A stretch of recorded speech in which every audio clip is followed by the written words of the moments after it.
Your behavior creates your brand, believe it or not. How you behave determines what people say about you. What people say about you is what your brand actually is.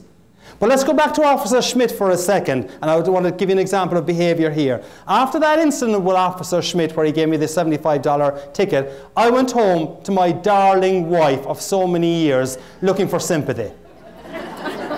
Did I get it? No. See, you women are all the same.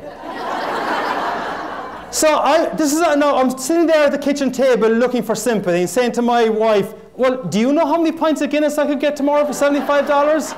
Nothing. This is after 22 years of happy marriage. Now we've been married 29. But after a couple of minutes, my wife comes over and she puts a piece of paper down on the kitchen table and she said, I gave you that insurance certificate about 4 weeks ago. I knew you wouldn't put it in the car. I looked up at her and I said, so it's your fault.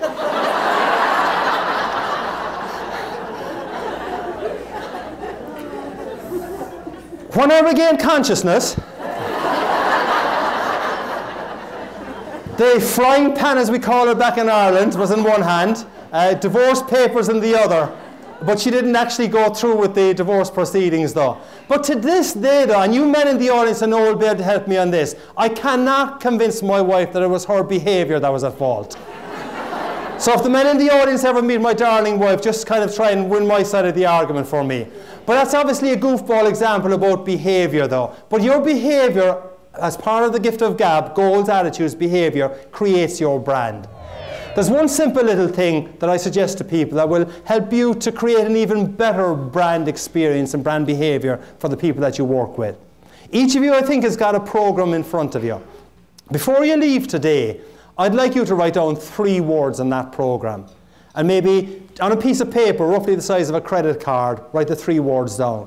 And the 3 words I'd like you to write down that will make a difference to the gift of gab that you bring to other people is, if you were to write down the 3 words that you would like people to say about you after they have dealt with you.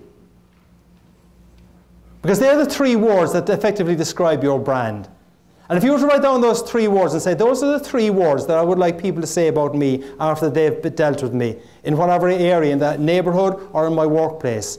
If you were to tear out that little piece of paper and put it into your credit card wallet or into your purse, so that when you go to the supermarket tomorrow or you go to the gas station and you open your credit card and you see those 3 words, you can ask yourself, hey, have I been faithful to those 3 words today? Will the last person I was speaking to on the phone or the person that's just left my office, will they describe me in those 3 words? It's a simple little practice that can make a big difference to you. Goals, attitudes, behavior. And if you adopt and adapt goals, attitudes, behavior, it definitely will help to give you a true top of the morning experience and the patients and the customers of Edward Hospital.